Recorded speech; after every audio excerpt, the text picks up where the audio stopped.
Assalamualaikum warahmatullahi wabarakatuh. Perkenalkan, saya Azahra Nabila dengan NIM 230301141. Saya dari kelas Agroteknologi 3. Pada video ini, saya akan menjelaskan dan memperkenalkan tanaman yang diintroduksi dari negara Afrika ke Indonesia dan merupakan salah satu tanaman yang sangat penting pada sektor pertanian dan industri, yaitu tanaman kelapa sawit. Introduksi tanaman merupakan suatu proses memperkenalkan tanaman dari tempat asal tumbuhnya ke suatu daerah baru. Introduksi tanaman yang dimaksudkan adalah mendatangkan ataupun memasukkan varietas-varietas tanaman dari luar negeri ke suatu negeri. Tanaman kelapa sawit adalah jenis pohon yang menghasilkan buah dengan minyak yang dikenal sebagai minyak kelapa sawit. Buah sawit mengandung daging buah yang kaya minyak, yang setelah diproses menghasilkan minyak nabati yang digunakan dalam berbagai produk pangan dan non-pangan. Tanaman kelapa sawit memiliki nama latin Aloes guineensis. Aloes berasal dari kata alaion yang dalam bahasa Yunani berarti minyak.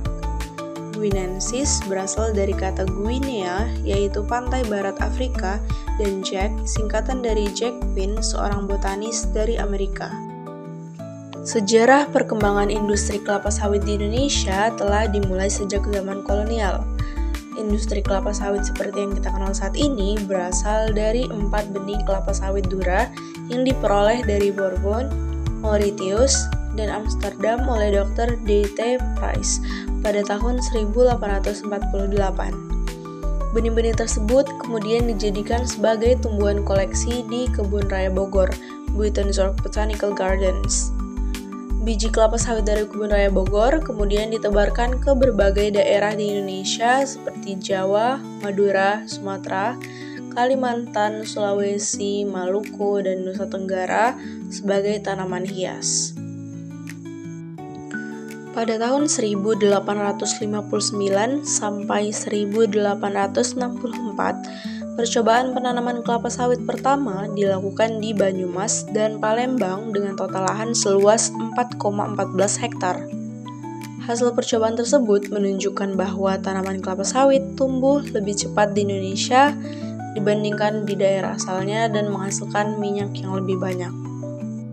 Tujuan utama introduksi serta pengembangan kelapa sawit di Indonesia adalah untuk memenuhi permintaan minyak nabati global, sekaligus mendongkrak perekonomian dan menciptakan lapangan pekerjaan. Perkebunan kelapa sawit kini menjadi salah satu sektor industri yang sangat penting di Indonesia, meskipun juga menimbulkan kontroversi terkait dampaknya terhadap lingkungan dan masyarakat.